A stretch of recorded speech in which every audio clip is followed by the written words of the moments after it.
Habis gelap, terbitlah terang. Filipi 4 ayat 2-9. Kalau misalnya ada satu di dalam Tuhan, jangan pernah menyerah. Karena kamu yang satu itulah yang menyelamatkan keluarga. Dan hari ini kita merayakan hari Kartini. Habis gelap, terbitlah terang. Bapak Ibu yang bacaan kita pasti tahu ada di Alkitab. Oh, jadi terang gampang ya. Motivasi orang untuk buat baik, bawa orang untuk buat baik. Jadi kalau ada masalah sekarang, lagi kepontang-panting, lagi diblunder dengan masalah, itu biasanya cara Tuhan berinstruksi kita cari Tuhan. Bacaan diambil dari Filipi 4 ayat 2-9. Nasihat-nasihat terakhir. Euodia kunasihati dan Sintike kunasihati, supaya sehati sepikir dalam Tuhan. Bahkan kuminta kepadamu juga Sunsugos, temanku yang setia. Tolonglah mereka, karena mereka telah berjuang dengan aku dalam pekabaran Injil, bersama-sama dengan Clemens dan kawan-kawanku sekerja yang lain, yang nama-namanya tercantum dalam kitab kehidupan. Bersukacitalah senantiasa dalam Tuhan. Sekali lagi kukatakan, bersukacitalah. Hendaklah kebaikan hatimu diketahui semua orang. Tuhan sudah dekat. Janganlah hendaknya kamu khawatir tentang apapun juga, tetapi nyatakanlah dalam segala hal keinginanmu kepada Allah dalam doa dan permohonan dengan ucapan syukur. Damai sejahtera Allah yang melampaui segala akal akan memelihara hati dan pikiranmu dalam Kristus Yesus. Jadi akhirnya, saudara-saudara, semua yang benar, semua yang mulia, semua yang adil, semua yang suci, semua yang manis, semua yang sedap didengar, semua yang disebut kebajikan dan patut dipuji, pikirkanlah semuanya itu. Dan apa yang telah kamu pelajari, dan apa yang telah kamu terima, dan apa yang telah kamu dengar, dan apa yang telah kamu lihat padaku, lakukanlah itu. Maka Allah sumber damai sejahtera akan menyertai kamu. Khotbah dibawakan oleh Pendeta Ria Jacobs Antameng. Habis gelap, terbitlah terang. Bukan menjadi surat khusus untuk jemaat Filipi, tapi untuk umat Kristiani. Kenapa? Karena surat Paulus kepada jemaat Filipi adalah surat yang bukan hanya memberikan pengajaran lepas pengajaran. Karena di surat Filipi ini lebih dominan memberikan pengajaran, beda dengan surat Paulus kepada jemaat Korintus. Kalau surat Paulus kepada jemaat di Korintus itu banyak banget membahas soal kasus per kasus penekanan berhala, kasus perkawinan Kristen, kasus kematian, itu dibahas banyak di Paulus. Atau katakanlah jemaat itu sedang mengalami masalah itu, dan Paulus memberikan solusi berdasarkan pemahaman kekristenan. Tetapi kalau jemaat di Filipi itu lebih condong diberi banyak pengajaran. Bukan berarti bahwa di Filipi tidak ada masalah, tetapi kurang begitu menonjol. Itu poin pertama yang bisa kita lihat. Jadi kalau umpama kita mencoba sisi ini, sisi pandang yang coba saya angkat ini, maka jemaat kalau mau belajar surat-surat Paulus, maka jemaat akan tahu, oh ini surat Paulus banyak bahas masalah, dan solusinya pasti solusi teologis, pasti. Misalnya saja yang saya mau angkat solusi teologis yang cukup keren gitu, soal makanan. Jadi jemaat di Korintus itu berada di masyarakat yang memberikan makanan sebagai persembahan berhala. Terjadilah dilema, karena kan masyarakat saling kasih-kasih kan. Nah, apakah mereka boleh makan makanan yang sudah dipersembahkan kepada berhala? Itu kan pertanyaannya. Kemudian Paulus membahasnya begini, sebetulnya Allah itu nggak ada. Yang tidak ada Allah-Allah kecil, yang ada itu Allah besar. Jadi sebetulnya pada waktu mereka mempersembahkan persembahan kepada berhala, mereka tidak persembahkan kepada siapapun. Mau makan silakan, orang kamu tahu itu punya Allah. Tetapi ada orang yang tidak punya paham seperti itu. Ada orang yang berpikir berhala itu ada.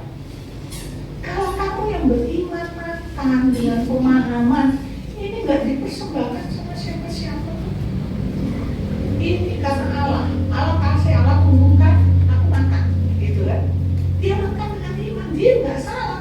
Tetapi karena dia orang beriman, orang yang lagi belajar tentang iman, kepleset. Lu orang beriman makan persembahan berhala boleh dong. Dan makanya konsepnya bukan begitu.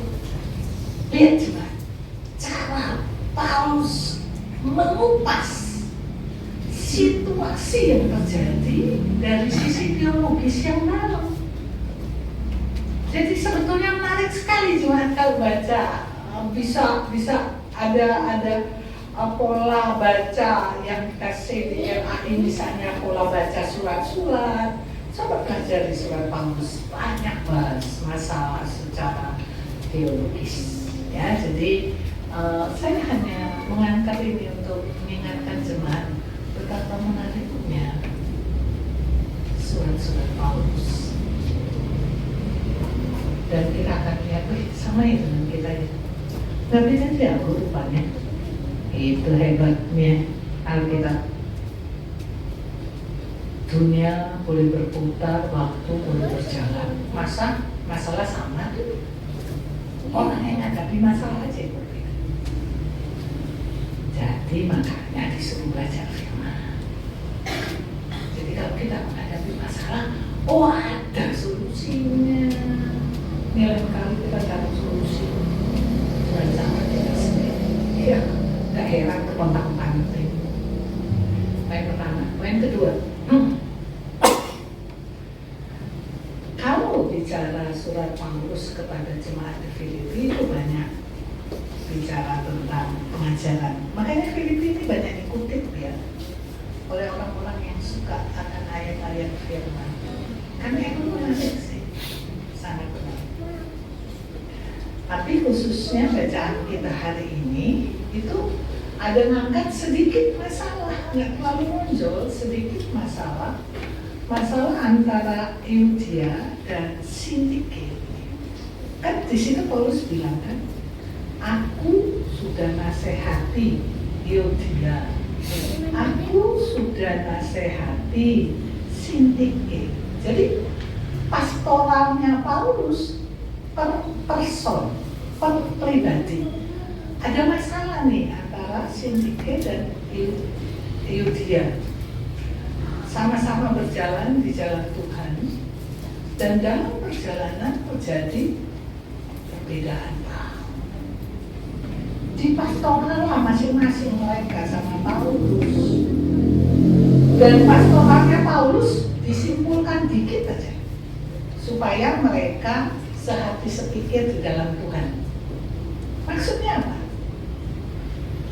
Kamu boleh beda, kamu boleh punya latar belakang beda, tumbuh beda, cara lihat beda, kerangka berpikir beda.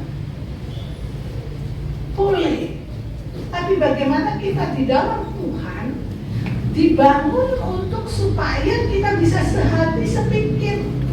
Sehati punya hati yang sama, sepikir punya pikir yang sama. Dapat dari mana? Punya beda-beda.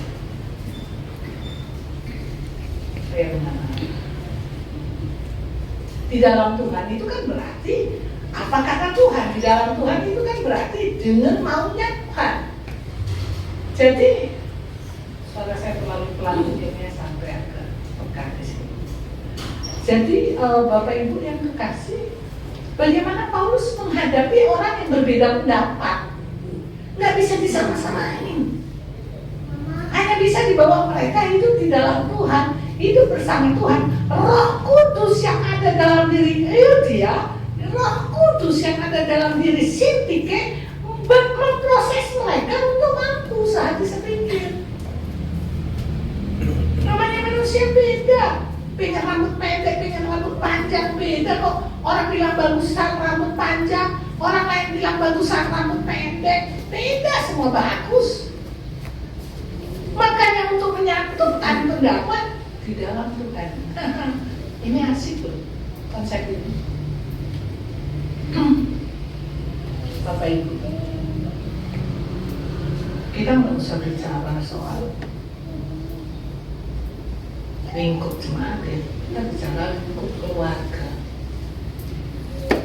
Perbedaan pendapat suami, istri, kakak, adik, orang tua, anak, ibu, anak, ayah, anak, itu pun diulas banyak oleh surat-surat, baik surat Yohanes, baik surat Paulus. Berarti dilema hubungan di dalam keluarga itu udah dari dulunya sampai sekarang. Kalau kita dalam lingkup kecil, lingkaran kecil, kita mampu mengatasi perbedaan itu, wah, gereja mah pasti ketular.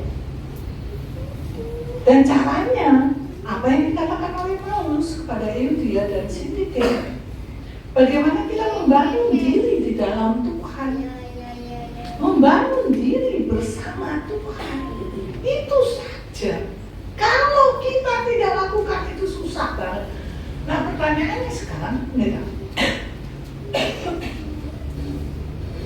gimana kalau satu mau di dalam Tuhan, satu enggak di dalam Tuhan, satu seenaknya, malah dia ke Tuhan gak ada, bisa ketemu, gak bakalan bisa ketemu, itu betul. Tetapi adalah bahwa ada satu di dalam Tuhan.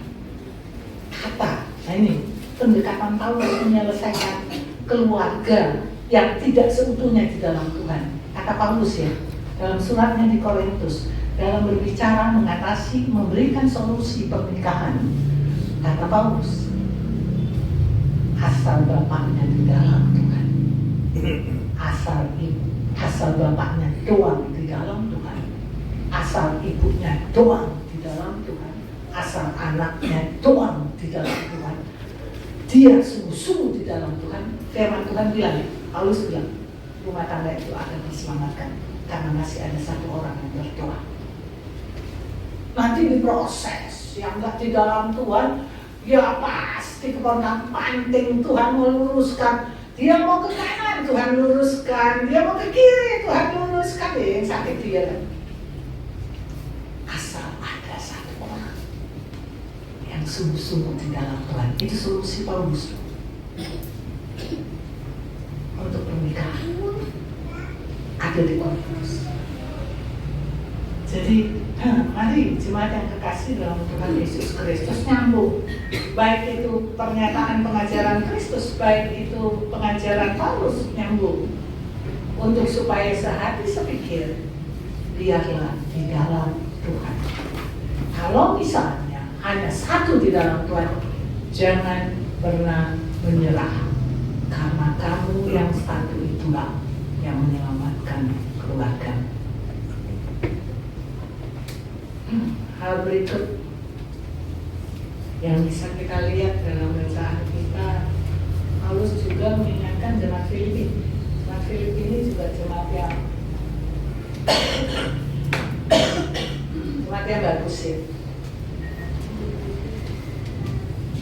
Makanya Paulus minta untuk jemaat ini memperhatikan teman-temannya, Susugos, Clemens, tolong dong mereka sudah ngajar, mereka sudah melayani, mereka sudah memberikan diri untuk Tuhan, melayani kamu.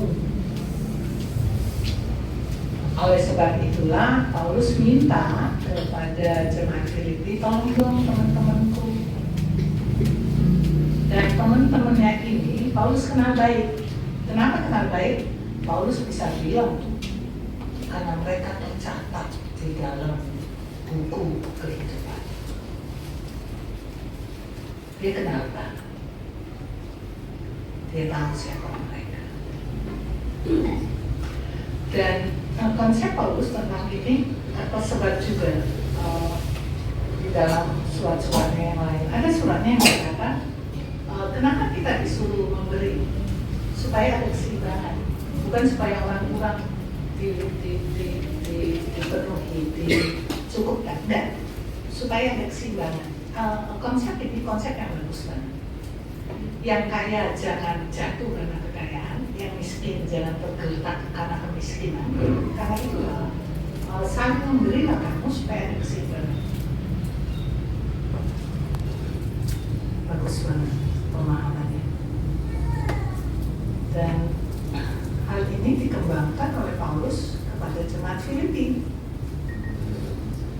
Perhatikanlah orang-orang yang melayani, yang tidak mikirin dirinya sendiri. Perhatikanlah. Dan kalau saya kaitkan dengan ajaran Yesus di dalam kitab Injil, Yesus ngomong, kasih air putih untuk seorang pelayan dapat upahnya. Loh, kalau mikir air putih, kan normal ada di mana-mana.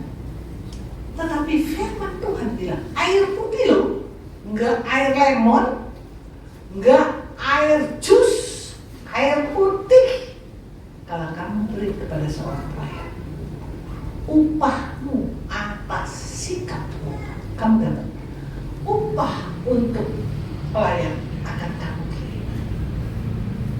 Jadi sebetulnya itu konsep yang coba dikembangkan, konsep Kristus, pengajaran Kristus yang kemudian dikembangkan oleh Paulus. Makanya Paulus suruh jemaat Filipi, tolong perhatikan, kasih dong, beri dong, percaya. Kalau kamu memberi, kamu nggak kurang. Makanya kalau umpama saya doa pas disuruh doa makan ya, saya selalu berkata, Tuhan terima kasih keluarga ini sudah kasih konsumsi. Biarlah keluarga ini boleh menikmati. Kalau mereka mengeluarkan 10, mereka tidak pernah merasa kurang 10. Karena Tuhan berkasih, karena Tuhan akan penuhi. Karena konsep di dalam Tuhan keseimbangan. Supaya jemaat yang lebih nggak kebablasan menjadi dosa kelebihannya. Sampai pada pemahaman yang Yesus sendiri ngomong ya, orang kaya susah masuk kerajaan Allah. Kenapa? Konsepnya pada kekayaan. Supaya konsentrasinya pada kekayaan. Supaya kita nggak konsentrasi pada kekayaan. Kalau punya ngasih, itu penolong kita kok. Orang kalau kita pergi pada tahu semua kan, udah pada ngantar banyak orang mati kan. Iya kayak gitu loh. Ya kalau kaya petinya yang bagus. Kalau kaya kuburannya yang bagus, tapi dirinya apa? Hanya baju dan sepatu. Kali sepatunya dibikin miring lagi. Kaki kanan dikasih sepatu kiri, kaki kiri dikasih sepatu kanan. Ditanya, kenapa? Supaya dia nggak bisa jalan. Aduh. Itu konsep yang harus dipelajari. Jadi mari jemaat yang kekasih, sebetulnya Tuhan nyuruh itu supaya kita menikmati apa kata Tuhan. Aku adalah jalan, kebenaran, dan hidup. Kalau kita mau berada pada jalan yang benar, ikuti aja maunya Tuhan. Kalau kita kaya, itu bukan kebetulan loh. Kenapa? Tuhan suruh dari kelebihanmu, masih dong. Jadi bukan kebetulan, bukan karena gua setengah mati, gua hebat. Banyak orang setengah mati, susah kaya. Banyak orang dari pagi sampai malam ya miskin doang tuh. Ya emang bukan berkatnya untuk jadi orang kaya. Takutnya kalau kaya miskin aja lain kali sombong, nanti kaya gitu kan. Dan bilang udah berkatmu miskin, tapi dari berkat kemiskinanmu kalau engkau sungguh-sungguh menikmati itu sebagai anugerah, wah orang miskin mah suka cita dikasih banyak. Orang kaya kan mikir kasihan dia miskin, kasihan dia miskin. Coba, mari. Pengajaran Paulus di setiap surat soal pemberian kepada orang-orang kudus itu bukan nyusahin kita, tetapi justru untuk membuat ada keseimbangan dalam hidup. Jagain kita yang kaya, jagain kita yang miskin. Buktikan aja tema kali ini. Hal ketiga, Kemudian sebagaimana tema khotbah ya, tema yang dikasih oleh GBIB, bersukacitalah di dalam Tuhan. Jadi ada kasus Euodia Sinike, kemudian ada para pelayan yang perlu diperhatikan. Kemudian ayat itu dikunci dengan bersukacitalah kamu di dalam Tuhan. Tuh, kalau perbedaan pendapat antara Euodia dan Sinike ditangani di dalam Tuhan, kemudian orang-orang Filipi memberi karena Tuhan, maka serius Paulus bilang, kamu akan bersukacita. Bersukacitalah kamu di dalam Tuhan. Apa yang kamu lakukan, kamu akan dapat proses belajar. Oh iya ya, asik juga. Misalnya Euodia dan Sinike perbedaan itu ya. Beda ya. Rugi ya berubah. Jadi ada sukacita dalam dirinya, bukan kesal. Demikian juga kalau kita memberi, ada sukacita di dalam Tuhan. Kenapa? Wah, aku kasih perpuluhan, Tuhan kembalikan 200%. Sukacita nggak? Bersukacitalah di dalam Tuhan, bukan cuma soal ini. Gua tahu Tuhan, gua ngerti Tuhan, gua cari Tuhan. Tapi bagaimana memberlakukan kebenaran firman Tuhan, maka kita akan menikmati sukacita di dalam Tuhan. Apapun keadaannya, apapun situasinya, oh, belajar bersukacita, pasti ada maksud Tuhan di balik semua.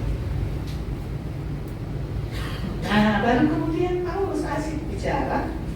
Sesudah bicara tentang bersukacita di dalam Tuhan, Paulus bilang, kalau kamu sudah di dalam Tuhan, jangan khawatir apapun. Saya hari ini dari Sukabumi, permintaan pimpin jam 12, kenyataan pimpin 12:30.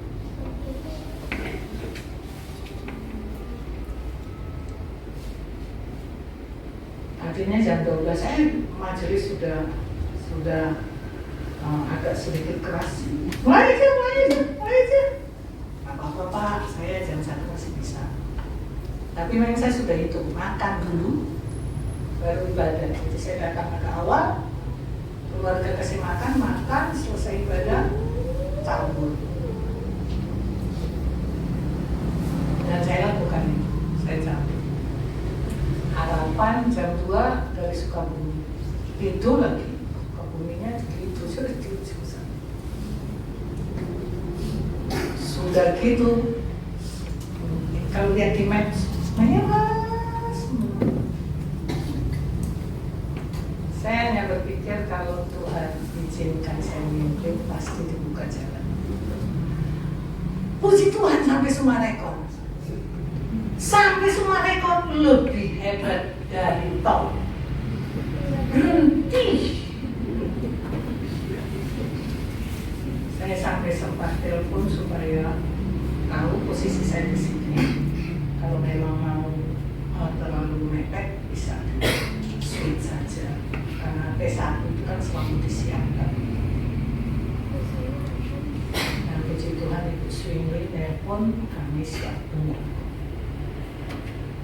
Tapi saya tenang, Bapak Ibu, karena saya berpikir apa ya? Kalau Tuhan izinkan, pasti dibuka jalan. Kalau Tuhan nggak izinkan, saya kan paling, pokoknya jemaat paling stres kalau mau datang itu di sini. Kalau pagi kena macet, orang jalan-jalan.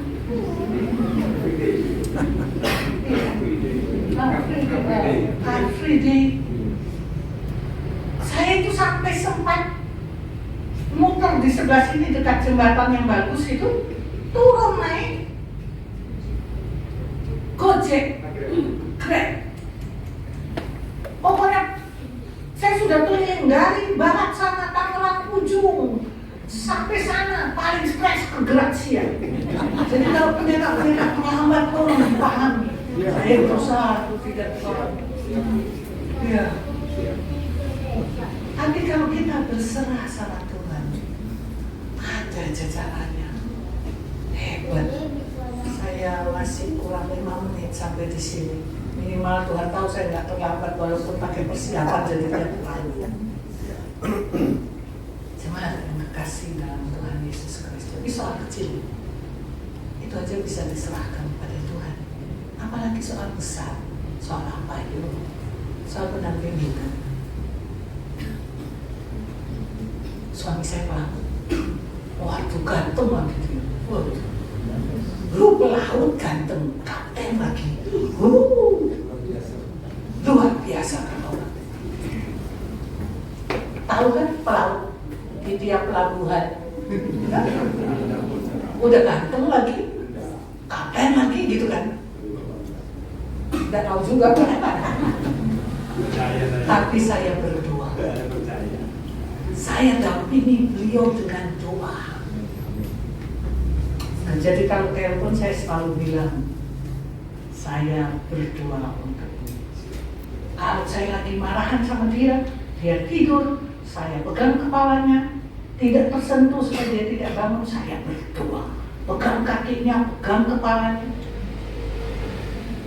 Gak khawatir suami kayak apa, gak khawatir, serahkan sama Tuhan. Dan saya bilang, jangan macam-macam, penjagaku Tuhan. Jangan, apa sih yang kita alami? Soal duit. Apa sih yang kita alami? Soal anak. Saya soal anak saya alami. Soal suami kerja yang jauh keliling, saya alami. Soal apa? Ekonomi saya alami. Saya punya cerita semua ini. Pernah satu kali saya akan masukkan anak ke sekolah PK Surabaya, mahal itu, saya nggak tahu. Pergi dengan becak, santai-santai saja. Pada waktu mau pergi ada sekerak botol Coca-Cola yang besar-besar. Saya bilang, dijual aja. Untuk apa? Saya jual. Bapak Ibu, saya pikir saya pendeta kan di sekolah Petra ya, pre dikit gitu cerita. Saya jual itu 1 kerak botol kosong Coca-Cola atau apa, lupa sekali. Jual, terima uangnya, sampai ke sekolah. Bapak Ibu tahu uang itu untuk apa? Uang pendaftaran. Ternyata pendaftaran harus bayar. Saya nggak punya. Tuhan siapkan, bro. Nggak punya, nggak khawatir. Tuhan siapkan. Nggak khawatir itu karena nggak tahu. Kalaupun kita tahu, jangan juga khawatir.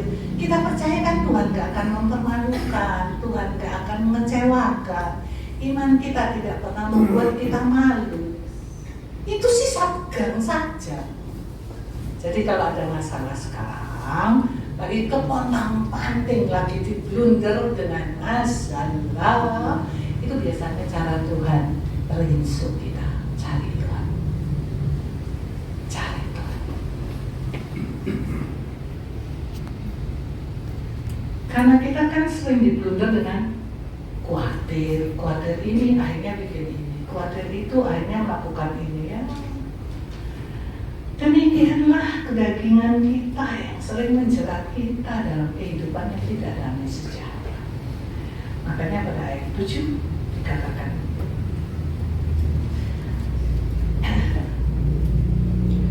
damai sejahtera Allah yang melampaui segala akal akan memelihara hati dan pikiranmu dalam Kristus Yesus. Wow. Damai sejahtera Allah melampaui akal, kata Paulus ya. Maksudnya apa? Paulus itu orang pintar, profesor pada masa itu loh. Kalau dia mencoba memahami damai sejahtera Allah, Paulus berkata, damai sejahtera ini kata-kata yang sering kita dengar pada waktu kita menerima berkat. Tapi coba lihat dalamnya. Damai sejahtera Allah yang melampaui segala akal. Paulus ngalami loh. Di penjara nggak salah, dia bisa bernyanyi haleluya. Bagi dia itu tidak mungkin. Ketidakadilan sedang dialami. Ketidakbenaran sedang dialami. Dia orang Roma tapi dia dipukul tanpa sebab. Tetapi bagaimana dia bisa bersuka cita? Makanya dia ngomong, damai sejahtera Allah melampaui segala akal. Jadi jangan tunggu bisa dimengerti, bisa dipahami, masuk akal. Itulah damai sejahtera. Orang Allah di luar akal kita, termasuk karyanya. Kuncinya hanya percayalah kepada Tuhan. Mari jangan cuma dengar, buktikan itu dalam kehidupan kita. Kalau ada dari kita yang bermasalah, keluar dengan iman. Dan hari ini kita merayakan Hari Kartini. Ibu-ibu yang bertugas cantik. Jemaat kalau disuruh pakai kebaya agak, kalau pagi biasanya ada, karena kalau orang Batak kan pasti kalau ke gereja pakai kebaya. Sih, tapi kalau yang suku-suku lain agak lain-lain. Hari Kartini, kalau saya sekilas ya, saya tidak pelajari Kartini. Tetapi kalau kita melihat Kartini ya, dia menulis surat ke Belanda dan kemudian diterbitkan dan kemudian muncul dalam sejarah habis gelap terbitlah terang. Bapak Ibu yang baca Alkitab pasti tahu ada di Alkitab ayat ini. Kita belum tahu apakah itu hasil korespondensi Kartini dengan perempuan di Belanda ataukah dia buka-buka bacaan. Ada di Alkitab. Saya nggak mau kasih tahu, silakan cari sendiri. Buka aja di Android gelap atau Tobit, kita ke Jerman. Yang kita mau lihat adalah bahwa di tengah Indonesia nomor 2 kan wanita tidak diangkat. Muncullah orang yang Tuhan pakai dan itu tidak terlepas dari anak-anak Tuhan yang ada di Belanda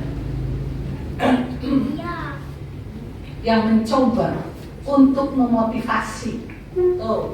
Jadi terang gampang ya, motivasi orang untuk buat baik, bawa orang untuk buat baik. Antara lain ya Bapak Ibu, katakanlah kita soal emansipasi sudah semakin baik, tapi soal kecil. Bapak Ibu kalau ada keluarga yang, saya baru dapat cerita yang menyedihkan, seorang keluarga mahal sekali karena ini keluarga orang mampu ya. Kalau ada kegiatan gereja, keluarga ini dimintain sumbangan karena mampu.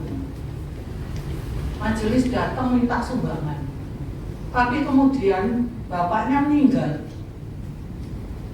Baru ketahuan, majelis nggak pernah mintain sama keluarga ini uang kedukaan yang cuma 100 setahun katanya. Nggak pernah dimintain, dia otomatis kan pas kedukaan nggak ditangani sama majelis. Saya cuma mikir, aduh, banyak orang Kristen ya yang sebetulnya cuma bilang gini, kamu udah habis pergi orang mati misalnya gitu ya, kemudian bertamu ke satu keluarga, sisa tanya aja, kamu udah bayar uang kedukaan nggak? Kalau di sini ada, nah itu malah di sini ada. Kalau di sini ada, kita sisa ngomong udah bayar uang kedukaan loh. Kenapa Bapak Ibu? Nanti kalau nggak dimintain dia marah, ya nggak salah, orang dia nggak tahu.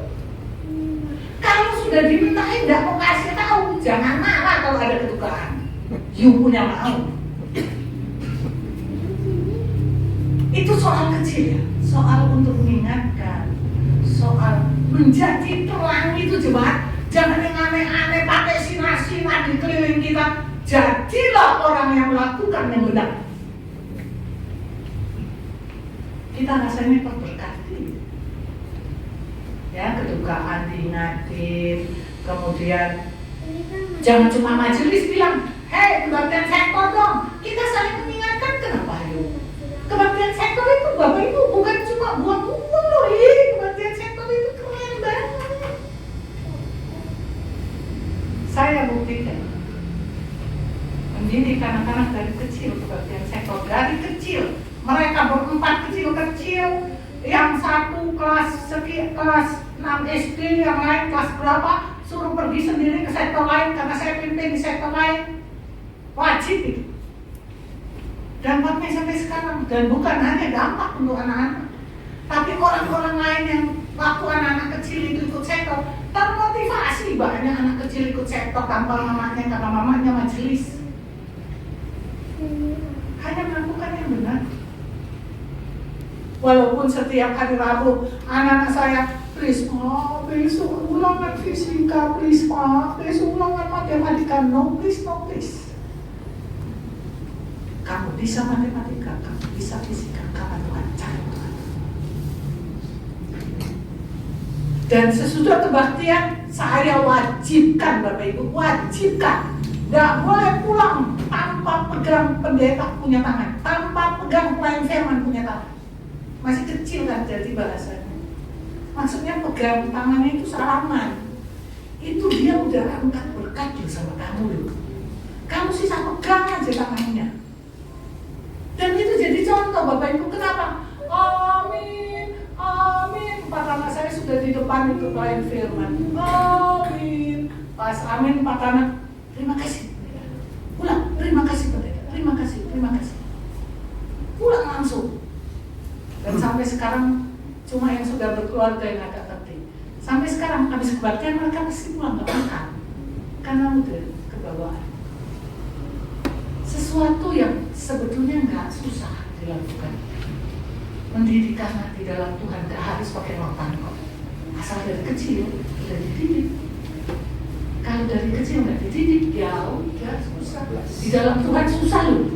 Tuhan nggak dilihat loh. Tuhan nggak bisa dipegang loh. Diimani. Bisa kan?